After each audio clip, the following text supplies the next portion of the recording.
더 뉴스 2부 시작합니다. 정부가 건설 분야에서 노동조합이 채용이나 금품 요구 같은 행위를 하면 형법상 강요나 협박 등의 혐의로 처벌하는 등의 불법행위 근절 대책을 발표했습니다. 윤석열 대통령은 건설 현장의 불법행위를 알고도 방치하면 국가라고 할 수 없다며 엄단 의지를 강조했습니다. 이재명 민주당 대표에 대한 체포동의 요구서가 오늘 국회에 접수됐습니다. 국민의힘은 이 대표에게 불체포 특권을 내려놓으라며 거듭 압박했고, 민주당은 윤석열 정권이 이 대표를 감옥에 집어넣겠다는 답정너 수사를 하고 있다고 반발했습니다. 러시아가 침공한 지 1년이 되어가는 우크라이나에서는 여전히 포성과 공습 경보가 끊이지 않고 있습니다. 전쟁의 참상이 가득한 우크라이나 키이우를 YTN 취재팀이 다시 찾았습니다. 대지진으로 큰 피해를 본 튀르키예 하타이 지역에서 규모 6이 넘는 강한 지진이 또 일어났습니다. 그나마 간신히 버티던 건물들마저 무너져 내렸고 주민들은 또다시 공포에 빠졌습니다. 유엔 안전보장이사회가 북한에 잇따른 탄도미사일 발사에 대한 제재를 논의했지만 결론을 내지 못했습니다. 이번에도 중국과 러시아의 반대로 의견 조율에 실패했습니다. 동성부부 사이에도 배우자를 건강보험 피부양자로 등록할 수 있다는 법원 판결이 나왔습니다. 재판부는 동성결합에 대해서만 피부양자 자격을 인정하지 않는 건 차별교훈이라고 판단했습니다. YTN 김영수입니다.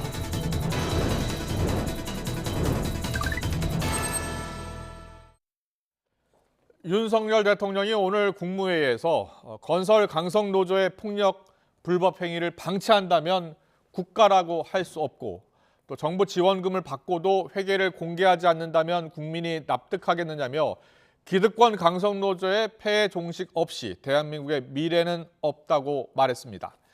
하지만 양대 노총은 국회가 승인한 예산을 갖고 정부가 노조를 협박하는 것이며 내년 총선을 위해서 야당과 노조를 압박하는 정치 공세 아니냐며 반발하고 있습니다. 국회에서는 간접 고용 노동자의 교섭권 보장, 또 파업에 대한 손해배상 가압류를 제한하는 이른바 노란봉투법을 놓고 충돌하고 있습니다. 민주당과 정의당은 노동자 탄압 소송을 막기 위한 법이라면서 국회 환노위에서 야당 단독으로 개정안을 통과시켰고, 여당은 우리나라를 파업 천국으로 만드는 법이 될 것이라며 대통령에게 거부권 행사를 적극 건의하겠다고 반발했습니다. 윤 대통령의 오늘 발언을 듣고 더 정치 풀어보겠습니다. 아직도 건설 현장에서는 강성 기득권 노조가 금품 요구, 채용 강요, 공사 방해와 같은 불법 행위를 공공연하게 자행하고 있습니다. 폭력과 불법을 보고서도 이를 방치한다면 국가라고 할 수 없습니다. 불법 행위를 집중 점검 단속하고 불법 행위가 드러나는 경우에는 법에 따라 엄정하게 조치해야 합니다. 네, 오늘의 전국 현안 짚어보겠습니다. 백승주 전 국민의힘 의원, 김영주 전 민주당 의원 나와 계십니다. 어서 오십시오. 안녕하세요. 안녕하세요. 예, 안녕하십니까? 윤석열 대통령이요, 신년사에서 3대 개혁 적극적으로 추진하는데 3대 개혁, 연금개혁, 교육개혁이 포함되고요. 노동개혁이 있었죠. 그 가운데 노동개혁을 가장 먼저 하겠다라고 했는데 노동개혁에 박차를 가하려는 모습입니다. 지금 노동단체는 반발하고 있고요. 그리고 특히 노란봉투법 같은 경우에는 야당 단독으로 오늘 환노위를 통과했기 때문에 본회의 통과 가능성이 높아지고 있는 겁니다. 윤 대통령이 거부권을 행사할 것으로 보십니까? 지금 현재 조영 대표나 이런 분들 그 입장을 다 들어보면 아마 그것을 당에서 강력하게 대통령께 건의드리겠다, 예. 거부하라고. 예. 그렇게 보면 현재 대통령께서 연초부터 해왔던 노동개혁 또 그런 기조하고 붙여서 오늘도 여러 가지 어떤 불법 노조 활동에 대한 문제, 또 회계 투명성 문제까지 종합해 본다라면 당연히 대통령이 거부권 행사로 나오지 않을까 그렇게 보여지고, 그것이 아마 올 전반기에 어떤 그 노동자들이 아마 거리로 뛰쳐나오는 하나의 중요한 계기가 되지 않을까 그렇게 거리로 보여집니다. 뛰쳐나오는 계기가 될 수 있다. 예. 예. 근데 윤석열 대통령은 지금 노조 불법을 엄단하겠다. 강성 노조의 폭력, 불법 행위 방치하면 국가라고 할 수 없다. 아주 강력한 어조로 이야기한 겁니다. 예, 이 부분에서 그 국가 모든 기관에 네. 대해서 대통령의 그 심정을 이렇게 메시지로 전달한 거죠. 네. 강력할 권한이 있는 또 강력해야 될 책임이 있는 데는 그렇게 강력하게 행정을 해라 이렇게 메시지를 던진 국가가 아니다 그랬지 않습니까? 그걸 단속하지 못한다면. 예. 그래서 지금 노조와 관련해서 특히 건설 현장 노조의 어떤 불법 행위에 대해서는 저도 대선 기간 때 직능정책본부장으로 가면은 그 기업들의 그 고충이 커요. 예. 그런 부분들을 꼼꼼하게 파악하신 것 같고 이 부분에 그 건설 현장에 일어나는 불법 탈법이 전체 국민들에게 주는 아주 부정적인 이런 있기 때문에 이에 대해 철저하게 단속을 하겠다. 예. 이런 입장을 그런데 지금 밝혔습니다. 한국노총, 민주노총, 양대 노총이 크게 반발하고 있잖아요. 그렇죠.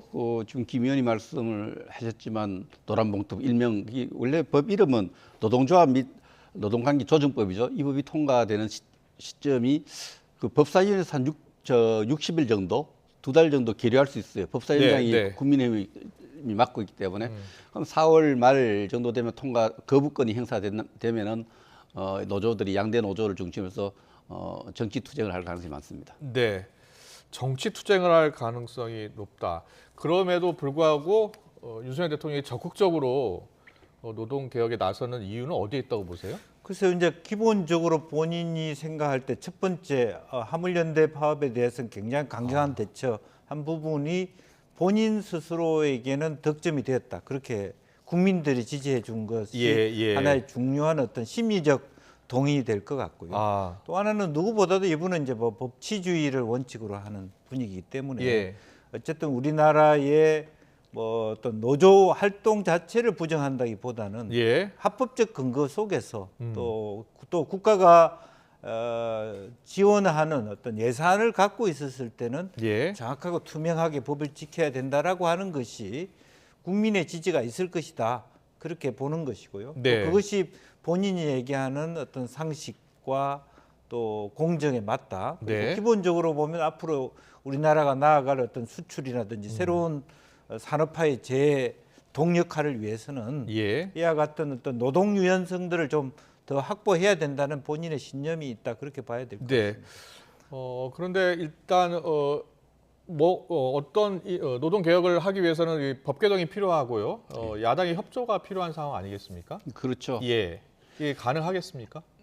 지금 노동 개혁을 새로 법을 고쳐서라도 이제 개혁해야 될 부분이 회계 투명한 부분 이런 부분이 예. 있는데 현실적으로는 21대 국회에서는 하기가 좀 힘들다고 봐야죠. 그러나 기존에 있던 법과 여러 가지 그 관행 또 행정 조례 이런 것을 통해서도 지금 노조를 좀 더 특히 회계 투명성 부분은 바로잡을 수 있다 이렇게 봅니다. 네. 회계 국가 예산을 사용하고 있기 때문에 예. 정한 부분에 대해서 감사할 수 있는 권한이기 때문에 네. 이 감사를 통해서 회계 투명성은 바로잡을 수 있다고 생각하고 회계 투명성이 바로잡아지면은 최근에 어떤 MZ 세대를 중심으로 해서 이 노조 예산에 대한 투명성 요구는 거의 노조 내부에서 굉장히 호응하는 부분이기 때문에 바로잡을 수 있다고 봅니다. 네. 지금 정부 여당과 노동단체의 충돌 가능성이 좀 높아지고 있고요. 이와 관련해서 노란봉투법 역시 노조가 강력히 원하는 법안입니다. 이 법안이 오늘 국회 환노위를 통과했는데 이재명 대표가 어제요. 국회 앞에 노란봉투법 농성장을 직접 찾아서 대화 내용을 수첩에 적어가면서 노란봉투법 처리를 약속을 했습니다. 일단 그 모습을 직접 보고서 이야기 더 나누겠습니다. 제가 사실 이 농성하고 있는 걸 오래전부터 이제 보고 지나갈 때마다 죄진 기분이었는데 죄송하다는 말씀드리고 양해 부탁드립니다. 노동 환경이 최대한 개선될 수 있도록 노동자들의 최소한의 삶이 가능한 그런 노동 환경을 만들 수 있도록 제가 노력하겠습니다. 네, 그리고 오늘 국회 환노위에서 정의당과 또 민주당이 함께 이 노란봉투법을 통과시켰습니다. 그런데 어제 마침 또 정의당 농성장을 찾았잖아요. 그래서 여러 가지 해석이 나오고 있어요. 정의당에 손을 내밀었다. 왜냐하면 또 체포동의안이 넘어온 상황이기 때문에 어떻게 보세요? 글쎄요, 이제 정의당의 입장은 체포동의안에 동의해 줄 수 없다. 그러니까 민주당의 스탠스가 다른 것이죠. 그러니까 그 정의당의 입장이라고 하는 것은 특권 내려놓기에 있기 때문에 면책 특권 내려놔라. 결과적으로 이재명 대표는 재발로 들어가서 실질 심사를 받으라는 입장이고요. 예. 또 김건희 특검에 대해서도 입장이 좀 다릅니다. 김건희 여사에 대한 부분은 검찰 조사가 먼저 우선시되고 그렇군요. 그다음에 특검을 예. 해야 된다 이런 예. 거리가 있고요. 우리 네. 당의 경우에는 김건희 특검이 먼저고 그다음에 이제 부분적으로 노란봉투법에 대해서는 심정적 동의 뭐 이런 것이었는데 네. 그런 부분의 어떤 그 정의당과 민주당의 틈새, 지난번에 위성정당에서 나타나는 그 틈이 메워지지 않고 있는 네. 그런 부분들이 만에 하나 이번에 이제 27일 날 있을 어떤 이 대표의 어떤 그 가결이냐 부결이냐 하는 네. 선거를 앞두고 있기 때문에 예. 일정 정도 그런 데 대한 부분도 뭐 돼 있지 않을까 싶습니다만 네. 어쨌든 겸사겸사였다고 봅니다. 민주당의 기본적인 입장은 노란봉투법과 거의 그 정서적으로는 같다. 물론 그렇군요. 개별적으로 의원들이 반대하는 의원들이 있을 수도 있지만 예. 그럼에도 불구하고 뭐 이것은 뭐냐면 노동 기본권을 상당히 옥죄는 법이라는 인식은 민주당 의원들이 갖고 있다 그렇게 봐야 될 것 같습니다. 예. 뭐 여당에서는 이 노란봉투법 대해서 통과를 하면은 지금 뭐 대통령 거부권 행사 강력히 요구하겠다라고 했잖아요. 파업 천국으로 만드는 법이다 이렇게까지 이야기하더라고요.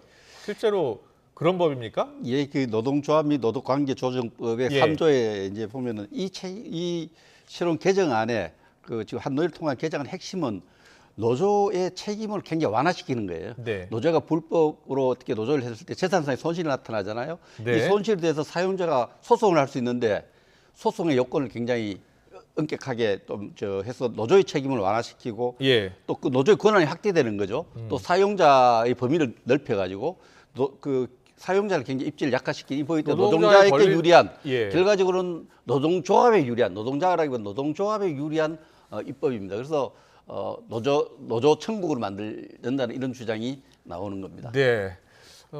하지만 노조도 파업의 권리가 있고요.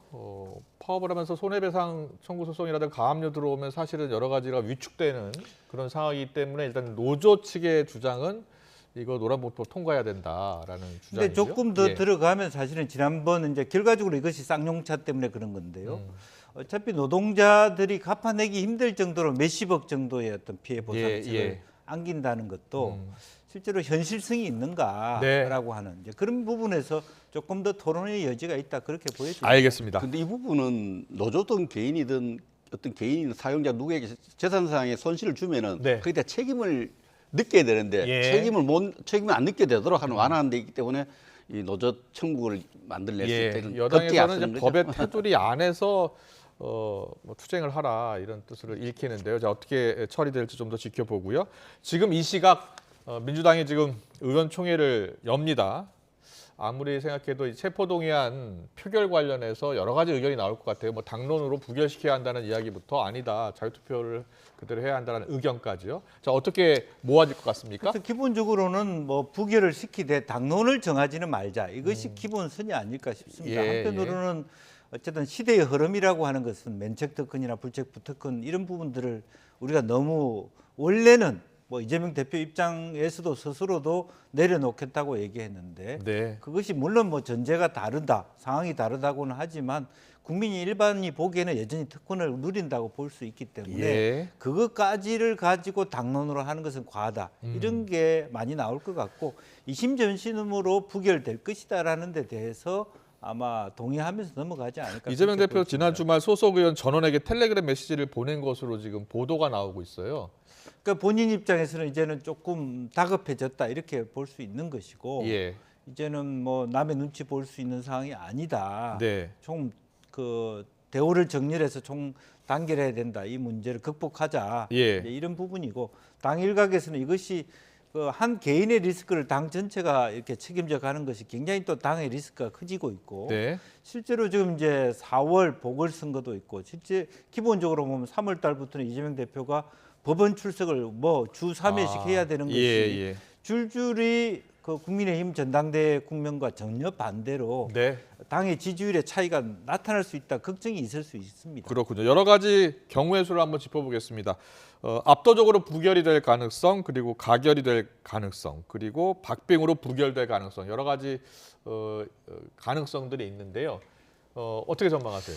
예, 의총에서 사실 두 가지가 핵심적으로 관심을 끌고 있는 것이 반대 당론을 정하는 것까지는 이해가 되고 또 반대된 입장을 모으니까 갈 거예요. 그러나 이 당론대로 그러면 불참하자 전원이 불참하면 아예 그 회의가 성립이 안 되기 때문에 부결되는 거죠. 체포 동의안이. 네. 그런 상황까지 볼 수 있는데 아마 그 선거를 앞둔 민주당의 이미지를 위해서는 회의 불참 당론은 좀 힘들 것 같고요. 민주당 의총에서 회의 불참안이 나올 가능성은 낮은 거 아니에요? 그런 예. 것도 논의될 수 있습니다. 제가 볼 때는 예. 당론으로 불참을 정하면 되거든요. 예. 그게 가장 안전하게 부결시키는 방법인데 예. 불안하게 자신이 없을 때는 민주당 예. 지도부가 자신이 없을 때는 그런 극단적인 선택까지 할 수 있죠. 그러나 지금 상황을 봐서는 이신신 체크를 해보고 자신감을 가진다면은 자유투표로 해서 뭐 당론의 의견을 모아서 아슬아슬하게 부결시키지 않겠나 저는 그렇게 예상을 해봅니다. 그렇군요. 아예 불참을 하면 그게 그 과반 출석이 안 되기 때문에 그렇군요. 예. 그러니까 이제 불참한 수는 정말로 여당으로 하여금 공격의 그 고삐를 제기하는 거죠. 아. 뭐가 두려워서 그 당이 전체적으로 숨냐, 음. 피한다는 느낌이잖아요. 예, 예. 어쨌든 지금 현재는 오히려 당 내에서도 당당히 이런 건성동원처럼 그런 어떤 면책 특권에 숨지 않고 스스로 걸어 들어가서 실제로 그 실질 심사를 받으라 하는 목소리도 있을 수 있기 때문에 예, 예. 그 수까지 가지는 않을 것 같습니다. 네, 알겠습니다. 그런데 오늘 유시민 전 이사장 아시죠? 윤석열 대통령이 이재명 대표에 대한 구속영장 청구 지시를 했다. 이런 주장을 폈습니다. 그 주장에 대한 생각은 어떠세요? 글쎄요, 뭐 그것은 뭐 어떤 근거를 갖고 얘기하시는 것이 아니고 심정적인 부분이잖아요. 그것을 제가 가지고 뭐 했을 것이다, 예. 안 했을 것이다 그렇게 언급하는 건 적절하지는 않을 것 같아요. 예, 예, 예. 홍준표 대구시장이 유시민 특유의 상상력이다라고 비판을 했습니다. 유시민 전 이사장이 가끔 인터뷰 과정에서 이런 이야기를 하잖아요. 예. 뭐 충분히 뭐 예를 들면 우리 현 대통령 정도는 그 스타일이라면 성격이라면 예. 충분히 그런 것도 서슴지 않을 것이다 이런 상상력을 하게 하는 얘기인 것이고 예. 다만 이제 그 전에도 결국에는 뭐 한동훈 장관과 관련된 설화도 있었지 않습니까? 네, 네. 그래서 그런 부분을 가지고 우리가 뭐 논의하고 흥분하고 뭐 동의하고 그렇게 가야 될 일은 아닌 것 같습니다. 알겠습니다. 국민의힘으로 넘어갈까요? 국민의힘 3월 8일 전당대회 당권 주자들이요. 생방송 TV 토론에서 맞붙었는데 당대표 선거전이 네거티브 선거전으로 치닫고 있습니다. 후보들 충청 합동 연설회를 진행했었는데 어떤 내용이 있었는지 듣고 오겠습니다. 천 후보는 윤석열 대통령이 거기서 바이든이라고 말했다고 공개적으로 밝혔는데 지금도 바이든이라고 하는 그 입장에 변화가 없는 것인지 제가 아무리 들어봐도 바이든인지 아닌지 알 수가 없는 상황이었습니다. 저희 여당의 당대표가 되겠다라고 하는 사람이 이거는 저희가 대통령은 결코 오류가 있을 수 없기 때문에 날리면이라고 끝까지 가야 된다라고 과도하게 충성 경쟁을 하는 모습을 보인다면은 우리가 어떻게 그런 개혁의 동력들을 만들어갈 수 있을 것인가 저는 그 점. 바이든 날리면 들으면 나와요 그거를. 예를 들면 그러니까 안철수 후보처럼 모호하게 갈 수가 없잖아요. 천안 후보처럼 명확하게 갈 수밖에 없잖아요. 입장이. 근데 그걸 왜 안철수 후보한테 안 물고 천안 후보한테 물었을까? 김기현 후보는? 그러니까 제 생각에는 그냥 멘붕인 거예요. 어제 보면은 이제 솔직히 말하면 그 판때기 드는 것도 OX? 대통령이랑 이견 있으면 대통령 뜻을 따르겠다 했는데 X였잖아요. 네, 어제 2차 TV 토론 내용이었는데요. 윤석열 대통령의 지난해 뉴욕 방문 때 나왔던 발언 논란이 됐었잖아요. 승인 안 해주면 바이든은 이렇게 승인 안 해주고 날리면 그래서 바이든으로 들린다, 뭐 날리면으로 들린다 여러 가지 이야기들이 나왔는데 어제 김기현 후보가 바이든 관련해서 바이든 발언으로 들리는 거 아니냐라면서 천하람 후보에게 물었어요. 왜 이렇게 물었을까요? 글쎄요, 기본적으로는 다시 확인한 거죠. 예. 전하람 후보가 저는 전하람 후보 참 좋은 후보라고 생각하는데 왜 저런 발언을 서슴지 않고 스스로 했는지. 예, 예. 그리고 이준석 전 대표하고 관계가 물론 뭐 같이 어울린다는 건 좋은데 계속 일치화시키는지 저는 이해할 수 없고요. 그것이 과연 그것이 뭐는 뭐 더 젊고 깨끗한 정치인 뭐 그런 이미지를 가질 수 있지만 국민의힘 당원들이 좋아하는 얘기일까요? 대통령실이나 국민의힘에서는 날리면이라는 게 맞다라는 주장이잖아요. 예. 그러니까 굳이 그런 애매한 부분 여전히 국민 전체와 당원들이 곤혹스러워할 의제를 본인 스스로가 자체하고 나오는 게 저는 후보로서 이해할 수 없고 네. 그것을 예를 들면 대통령실이 그 난리면이라고 하는데 바이든이라고 얘기했다고 본인이 당선되는데 도움이 되냐? 도움도 네. 안 될 것이고 예. 그것 자체가 큰 어떤 의미가 있냐 그런 것도 아닌 것인데 예. 왜 그런 것을 가지고 천하람 후보와 이준석 전 대표가 강조하고 있는지도 저는 도저히 이해할 수 없고 딱 그런 지점을 결과적으로는 천하람 후보가 치고 올라올 수 있는 동력을 브레이크를 말하는 김기현 후보가 걸어버린 것이죠. 예. 이거 왜 바이든 날리면 왜 또 나왔을까요? 예. 김 의원님 잘 말씀하셨는데 네. 김기현 후보 입장에서는 선거 전략상 그 국민의힘 책임 당원의 입장과 여러 가지 생각을 좀 고려한 것이죠. 국민의힘 지지층에 예. 호소하는 거군요. 예. 국민의힘 지지층도 책임 당원 측에서는 날리면으로 많이 이해를 하고 있다고 전제를 하고 예, 예. 거기에 해서 천하람 후보와 김기현 후보의 차별화를 만들어냈다 이렇게 생각을 예, 합니다. 예. 그러면서 윤석열 정부의 성공을 위해서 소통할 수 있고 뒷받침할 수 있는 사람은 김기현이다. 이 메시지를 갖고 그 먼저 제기를 김기현 후보가 했어요. 예, 맞습니다. 그래서 했기 때문에 예. 철저하게 이 정치적으로 이 책임 당원을 고려한 네. 입장이었다 이렇게 봅니다. 책임당원이 어떻게 움직일지 문제 제기였다 또 이렇게. 당원 투표에 어떤 영향을 미칠지 좀 지켜보겠는데 김기현 후보 같은 경우에는 지금 KTX 울산역 땅 시세 차익 의혹이요. 예. 관련해서 뭐 정치 생명을 걸겠다라고 강하게 지금 반발하고 있는 상황입니다. 그런데 계속 다른 후보들은 이 문제를 제기하고 있고요. 자, 글쎄요. 예. 근데 뭐 실제적으로 크게 이게 아주 참 김기현 후보를 어렵게 만들 의제라고 생각하는데 들어보니까 네. 일부 언론을 통해서도 드러났습니다만은 아직 미제의 과정 그렇습니까? 중에 있는 부분이에요. 예. 그렇기 때문에 이준석 대표조차도 이건 문제가 안 된다. 그렇게 클리어를 해준 사안이거든요. 네, 네. 다만 저는 왜 그 맹지를 샀는지는 이해가 안 돼요. 네. 그러나 지금 이 현재 상황에서 말하자면 그 과도하게 일부러 가게 만들어서 팔아먹었다. 예. 그럼 문제가 되죠. 네, 네. 근데 거기까지 안 간 과정이 있고 그렇게까지 가려면 시간이 꽤 걸리는 문제다라는 부분이기 때문에 그런 것을 가지고 아무리 뭐 정치적인 공세라고 하더라도 그것이 김기현 후보의 당락을 좌우할 만한 의제는 되지 못할 것 같다는 느낌입니다. 알겠습니다. 자, 당권 주자들은 내년 총선에서 승리하기 위해서는 서로 다 자신이 돼야 한다라고 이야기하고 있는데 서로 이제 공격하는 포인트가요. 김기현 후보 같은 경우에는 안철수 의원이 당대표가 되면 밀실 낙하산 공천할 것이다라고 이야기하고 있고 안철수 후보는 김기현 후보가 되면 말로만 상향식 공천을 할 것이다라고 이야기하고 있습니다. 자, 지금 공천이 또 핫 이슈예요. 네. 네.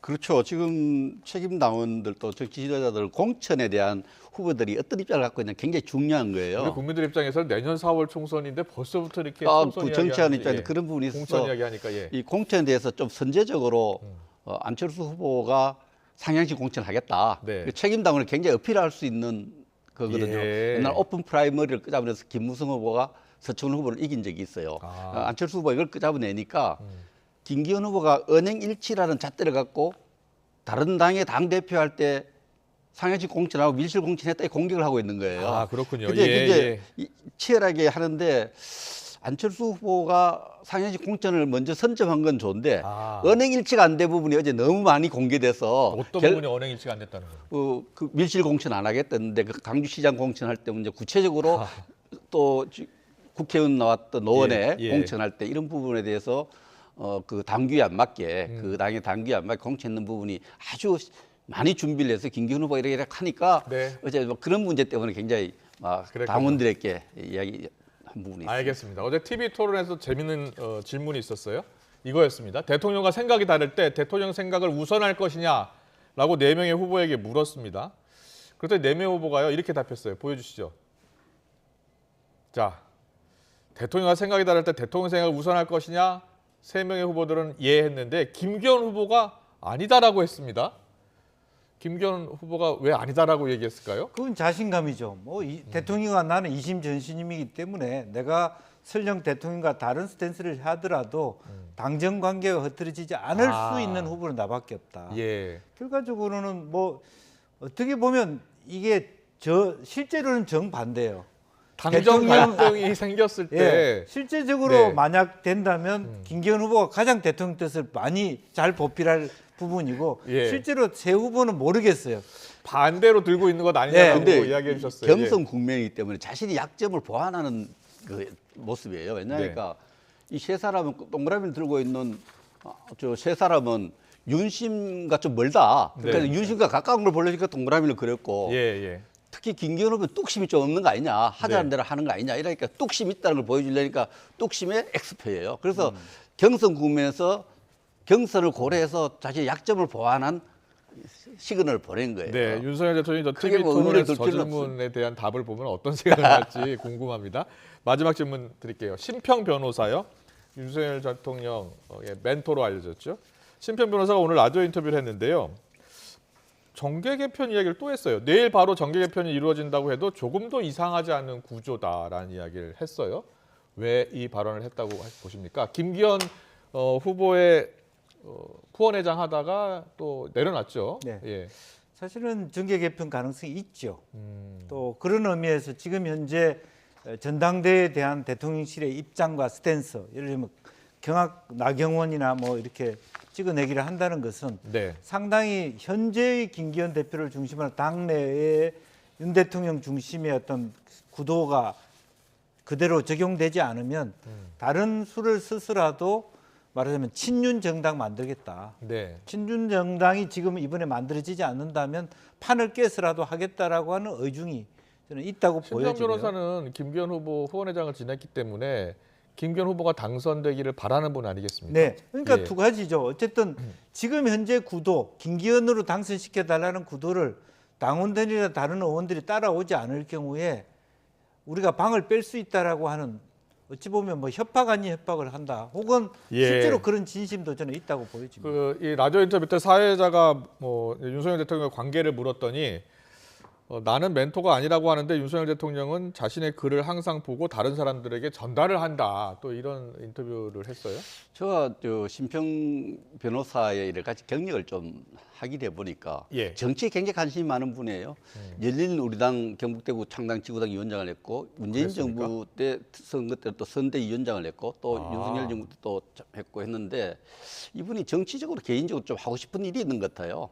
그게 이 우리 현 정부의 어떤 뭐 여러 가지 권력 핵심층과 네. 당 핵심층과 의논했던 이런 주장이 아니라 자신의 구상, 자기네 어떤 정치적 개편이 되면 자기도 어떤 일정한 역할을 하고 싶은 어떤 그런 것이 희망이 담겨진 내용이 아닐까 이런 생각. 여야 모두 취약한 구조다. 그래서 정계개편 가능성이 있다라는. 객관적으로는 있습니다. 지금 민주당도 지금 예, 그 분석에 당 대해서는 대표가 좀 어떻게 될지 모르지만은 또 분열의 가능성이 있고 네. 또 지금 여러 가지 우리 여권에서도 예. 그런 또 다른 세력이 또 총선에 임할 수 있기 때문에 그런 가능성이 있지만은 심평 의원이 이야기하는 건 제가 좀 이해가 이 국면에서 네. 전당대회가 진행되는데 자꾸 정계 정계 개편 개편이 이야기하는 주는데 게. 본인 정치하고 싶은 거 아닌가 이 생각이 좀 들어요. 네, 알겠습니다.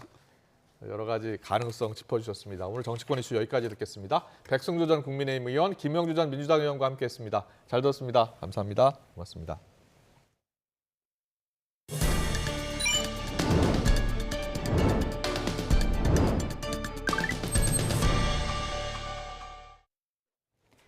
동성 부부 관계를 공개적으로 선언했던 성소수자가 건강보험 피부양자 자격을 인정해달라며 소송을 내서 항소심에서 이겼습니다.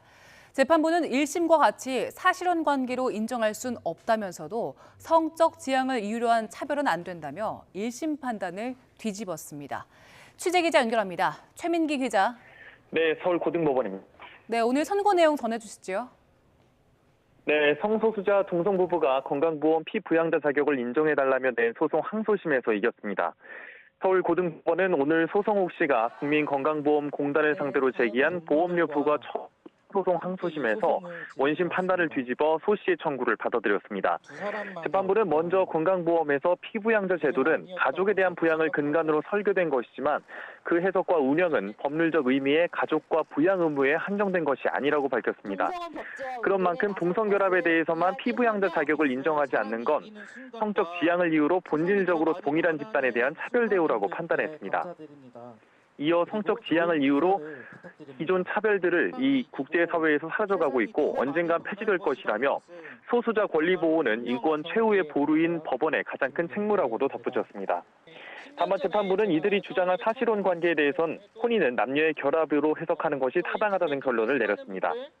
앞서 1심 재판부는 판례와 사회 인식상 혼인은 남녀의 결합을 근본 요소로 한다며 구체적 입법이 없는 상태에서 혼인의 의미를 동성 간으로 확대하기 어렵다며 원고의 손을 들어주진 않았습니다. 소 씨와 동성 배우자는 오늘 선고 직후 기자회견을 열고 당연한 판결이라며 그동안 동성 부부란 이름으로 누리지 못한 잃었던 권리를 되찾아가고 있다며 기쁨을 밝혔습니다. 앞서 지난 2019년 5월 동성 배우자와 결혼식을 올린 소 씨는 공단으로부터 사실혼 관계 피부양자 자격을 취득했습니다. 하지만 언론 보도 이후 같은 해 10월 공단은 동성부부인지 몰랐다며 피부양자 자격을 무효화하고 소 씨도 보험료를 내도록 했고 이들은 이에 불복 소송을 제기했습니다. 이에 소 씨는 사실혼 관계에 있는데도 단지 동성 배우자라는 이유만으로 건강보험 피부양자 자격을 부인하는 건 제도 취지에 어긋난다며 불복 소송을 제기했었습니다. 지금까지 서울고등법원에서 YTN 최민기입니다. 네, 조금 전 전화 연결에 상태가 고르지 못했던 점 양해 부탁드립니다. 다음 소식입니다. 급증하는 마약 범죄에 대응하기 위한 범정부 마약범죄 특별수사팀이 출범했습니다. 대검찰청은 오늘 관세청과 식품의약품안전처, 지방자치단체, 한국인터넷진흥원 등 관련 기관과 협력해서 마약범죄 특별수사팀을 출범했다고 밝혔습니다. 수사팀은 검찰 69명을 포함해 범정부 전문 인력 84명 규모로 서울중앙지검과 인천지검, 부산지검과 광주지검 등 전국 4대 권역검찰청에 본부가 설치됩니다. 팀장은 각 검찰청의 마약수사전담부 부장검사가 맡아 다크웹 등 인터넷 마약 유통과 대규모 마약류 밀수출입, 의료용 마약류 불법 유통 등 마약 범죄에 대한 광역단위 합동수사를 벌일 계획입니다. 고위공직자 범죄수사처가 경찰 고위 간부의 억대 뇌물수수 혐의를 포착해서 강제 수사에 나섰습니다. 공수처는 오늘 서울경찰청과 중견건설업체인 대우산업개발, 사건 관련자들 주거지 등 10여 곳에 수사팀을 보내서 압수수색을 진행하고 있습니다. 공수처는 서울청 소속 경무관이 지난해 강원경찰청에서 근무하며 사건 수사와 관련해 청탁을 받고 여러 차례에 걸쳐 억대 금품을 받았다는 첩보를 입수해 수사에 나선 걸로 파악됐습니다. 재작년 출범한 공수처가 경찰 고위 간부의 부패 범죄 수사에 나선 건 이번이 처음입니다. 국내 경제의 최대 위험 요소라면 국내 총생산 GDP를 넘어선 가계 빚이라고 할 수 있는데요.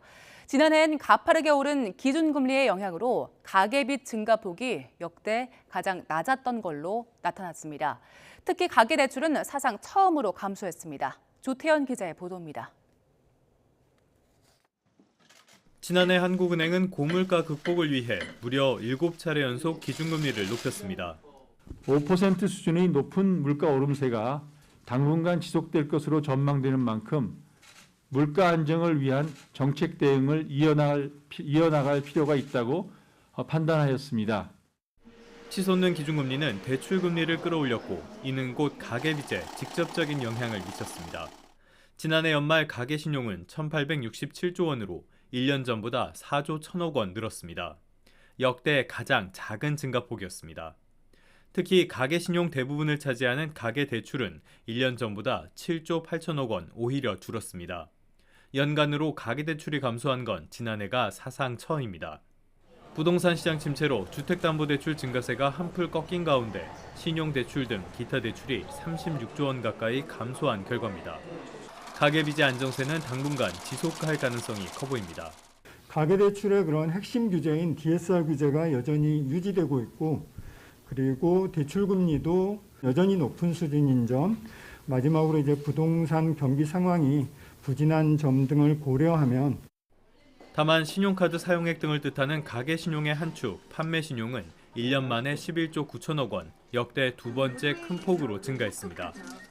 코로나19 사태 이후로 비대면 소비가 일반화됐고 사회적 거리두기 해제 뒤 소비가 늘어난 것이 영향을 미쳤다는 분석입니다. YTN 조태현입니다. 빚 부담으로 어려움을 겪는 주택담보대출 대출자들에게 원금 상환을 유예해주는 금융권 프리워크아웃 적용 대상이 다음 달부터 확대됩니다. 금융위원회의 국회 정무위원회 업무보고 자료를 보면 주택담보대출 대출자 가운데 9억 원 미만 주택 보유자면서 총부채 상환 비율 DTI가 70% 이상인 경우 최대 3년 동안 원금 상환 유예를 적용받을 수 있습니다.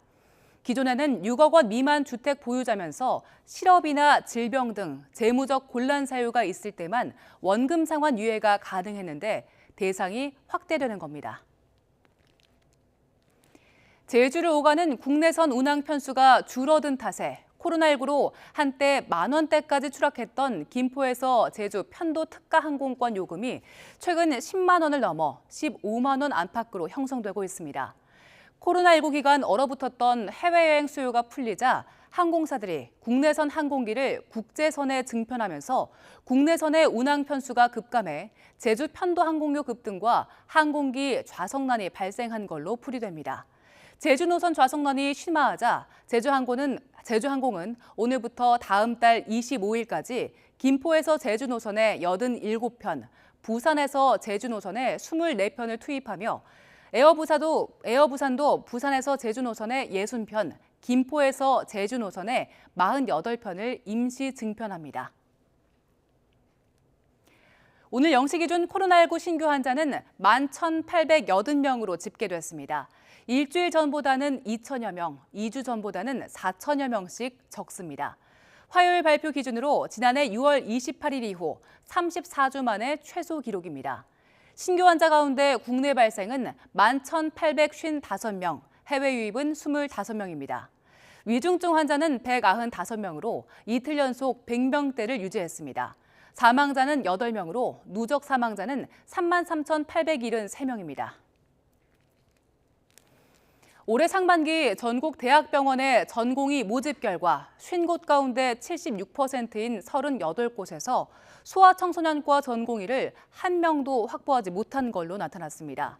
국회 보건복지위 소속 민주당 서영석 의원이 복지부에서 받은 2023년도 상반기 레지던트 모집 자료를 보면 소아청소년과 모집 정원이 있는 50개 대학병원 가운데 정원을 다 채운 곳은 서울대병원이 유일했습니다. 모집 정원 확보율이 50%를 넘긴 병원은 순천향대 서울병원과 아주대병원, 울산대병원과 전남대병원 4곳에 불과했습니다. 50개 대학병원 가운데 76%에 해당하는 38개 병원은 소아청소년과 전공의 지원자가 한 명도 없었습니다. 유엔 안전보장이사회가 긴급 회의를 갖고 탄도미사일을 잇따라 발사한 북한에 대한 제재 방안을 논의했지만 성과를 내지는 못했습니다. 이번에도 거부권을 행사한 중국과 러시아에 막혔습니다. 김태현 기자의 보도입니다. 유엔 안전보장이사회 긴급 공개회의가 일본 측 요청으로 열렸습니다.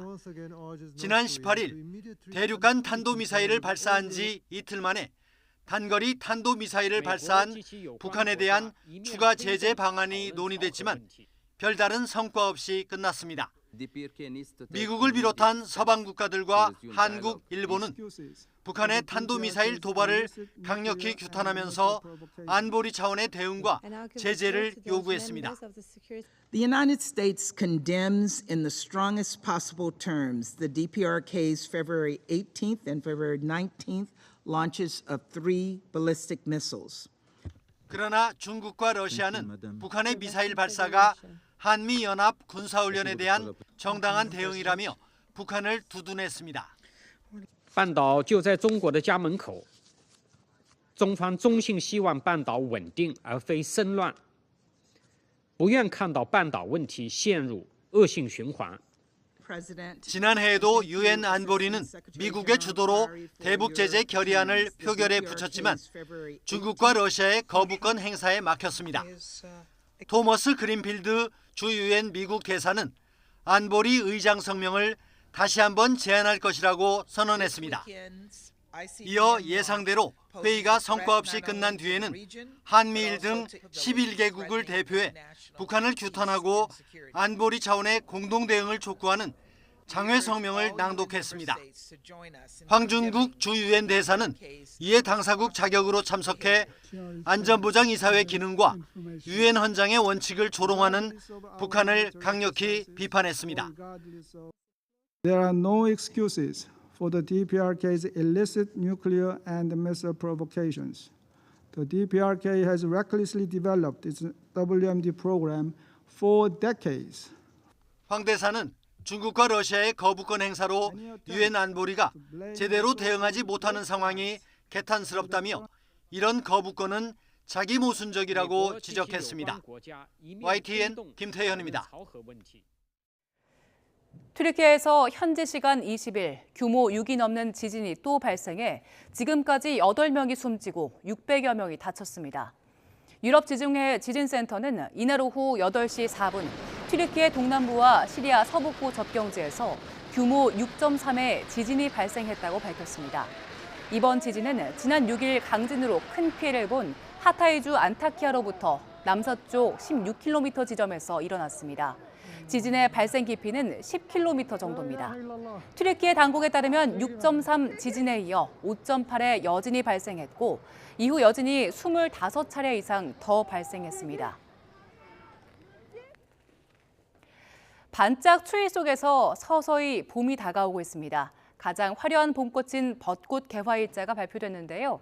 예년보다는 최대 일주일 정도가 빨라져서 제주도는 다음 달 하순에, 서울은 4월 초가 될 걸로 보입니다. 김민경 기자의 보도입니다. 포근한 날씨가 이어지더니 반짝 추위가 시작됐습니다. 서울 기온이 영하 5.3도까지 떨어지며 예년 기온을 3도나 밑돌았습니다. 하지만 이번 추위는 오래가지 못하겠고 남은 2월에는 비교적 온화한 날씨가 이어질 전망입니다. 주 초에 반짝 추위 후에 평년 수준의 기온을 회복한다라고 말씀드릴 수가 있겠고요.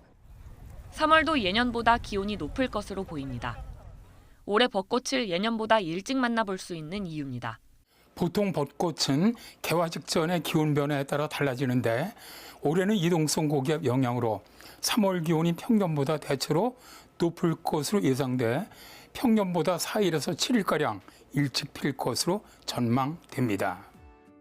벚꽃은 오는 3월 20일 제주도를 시작으로 부산 24일, 대전 29일, 서울에는 4월 2일에 꽃망울을 터뜨리겠습니다. 다소 개화가 빨랐던 지난해보다도 더 빠릅니다. 보통 벚꽃은 개화한 뒤 일주일 정도 지나면 절정에 이르는데 남부지방은 오는 3월 31일에서 4월 5일 사이, 중부지방은 4월 5일에서 11일 사이에 만발한 벚꽃을 감상할 수 있을 것으로 보입니다.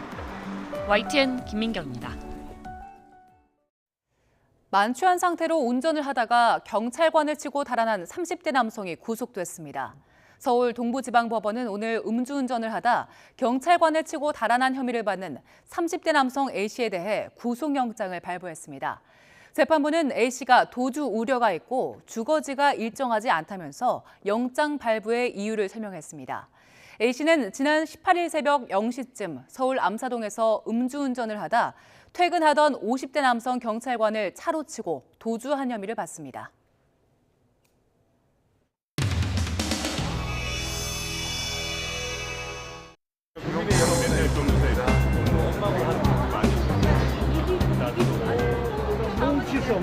아유, 네, 열심히 하겠습니다. 예, 그렇게 하겠습니다. 아유, 저희가 뭐 예를 들면 서로 싸우더라도 또 수준 있게 싸우도록 그렇게 하겠습니다. 예, 아유.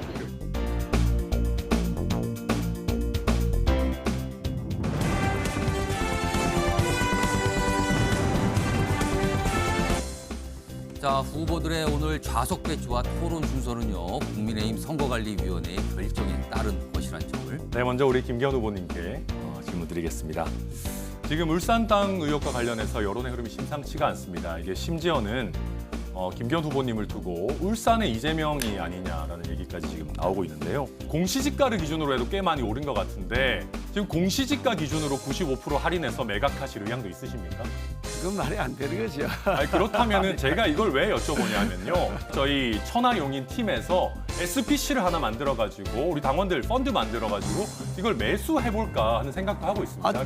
매우 좋은 생각입니다. 그러니까 임야 투기 의혹에 대해서 여러 차례 해명을 하셨죠. 만약에 그 해명하신 것에 거짓이 있으면 후보 사퇴 약속하시겠습니까? 불법이 개입됐다든지 이렇게 된다면 제가 정치 생명을 걸 테니까 그 대신 우리 황교안 후보님께서도 그것이 가짜뉴스인 것이 확인되면 정치 생명을 거시고 예, 약속하신 것에 거짓이 있으면 후보 사퇴하겠다고 그렇게 이해를 하겠습니다. 아니 본인도 법무장관 하시고 국무총리까지 하셨던 당대표가 하셨던 분이 불필요한 말씀하지 마시고 그렇게 계속해서 흑색선전 네거티브만 하고 가짜뉴스에 올라타시면 앞으로 어떻게 이 저희 측에서 현장에 가봤습니다. 직접 가봤습니다. 잘 가셨습니다. 직접 가본 결과 경선 과정을 이제 보죠. 김기현 후보가 지금까지 해온 걸 보면 스스로 힘으로 한 것이 없다는 생각이 듭니다. 초반에 김장연대를 말했죠. 우리 안철수 후보께서는 그동안 같이 손잡고 할 수 있는 정치인을 거의 확보를 못했다. 같이 일했던 사람들마저도 거꾸로 안철수 후보에 대해서 더 이상 같이 일하기 어려운 사람이다. 그래서 안철수 후보에 대해서 더 이상 정치하지 마시라. 특히나 최근에 그 당대표 선거에 나오시면서 급격하게 인지도를 올리는 과정에서 좀 악재들로 인지도를 쌓으셨어요. 예를 들면 남진 김연경 씨의 꽃을 든 남자 사태라든지. 좀 전에 악재를 가지고 인지도 올리셨다 그러는데 인지도가 아니고 지금 지지도가 오늘 아침에 보니까 47%가 된다는 그런 지지도가 나왔더라고요. 그러니까 세 분 다 합쳐도 김기현이가 안 될 만큼까지 갔지 않습니까? 그게 본인의 실력이신지는 잘 모르겠습니다. 자, 청문 토론 7분 시간 지났거든요.